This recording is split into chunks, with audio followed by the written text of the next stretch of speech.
Le thé, la consommation du thé. Perte de poids ou alors juste régulation du système intérieur. Qu'en est-il exactement? C'est l'objet de notre vidéo d'aujourd'hui. Bonjour mes sportifs, je suis Sidonie Bill, je suis nutritionniste diététicienne et coach de sport. À travers mes vidéos, t'engager à mieux t'engager avec toi-même. Oui, tu l'as compris, te donner ces informations afin que tu puisses te protéger en agissant préventif. Oui, nous voyons un peu partout, que ce soit dans les réseaux ou alors dans notre population, on parle du thé. Le thé comme outil d'amaigrissement, mais le thé n'est pas souvent présenté comme un élément accompagnant notre nutrition, mais plus comme un élément, comme un outil perte de poids. Mais qu'en est-il réellement? Déjà, l'origine du thé. Le thé est un élément nutritif très riche en antioxydants qui a la capacité de nous protéger, qui a la capacité de nous réguler, qui a la capacité de nous donner des éléments pour pouvoir protéger le corps, éviter par exemple la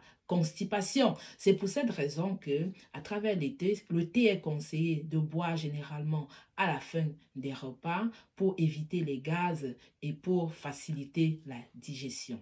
Le thé vert, par exemple, les thés bio sont très conseillés parce qu'en les prenant le matin, on a de la caféine à l'intérieur, on va mieux se sentir au lieu de prendre le lait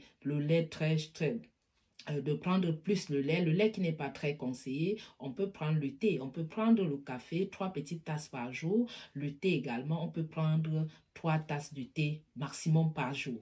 Mais avant 16 heures, c'est-à-dire après 16 heures, on ne doit pas prendre le thé, on ne doit pas prendre le café parce qu'il y a de la caféine à l'intérieur. Donc, ceci peut nous amener à avoir des problèmes d'insomnie. Mais pourquoi de plus en plus on conseille de prendre le thé pour perdre le poids? Quels sont les dangers?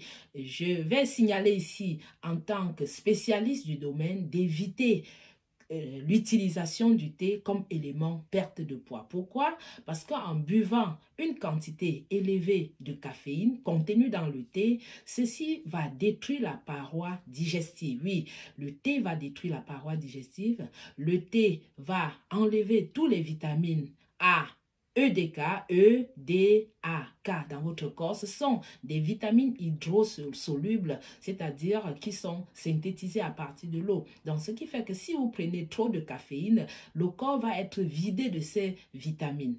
Le deuxième élément, les antioxydants. Si vous prenez trop de thé, ces antioxydants aussi, le corps n'aura plus la capacité de regorger, de maintenir, mais plutôt le corps va être déshydraté. Donc, vous allez perdre de l'eau en forte masse et vous allez avoir la diarrhée. Donc, en ayant la diarrhée aussi, au niveau du microbiote intestinal, vous êtes en train de détruire les bonnes bactéries qui ont pour rôle de vous protéger.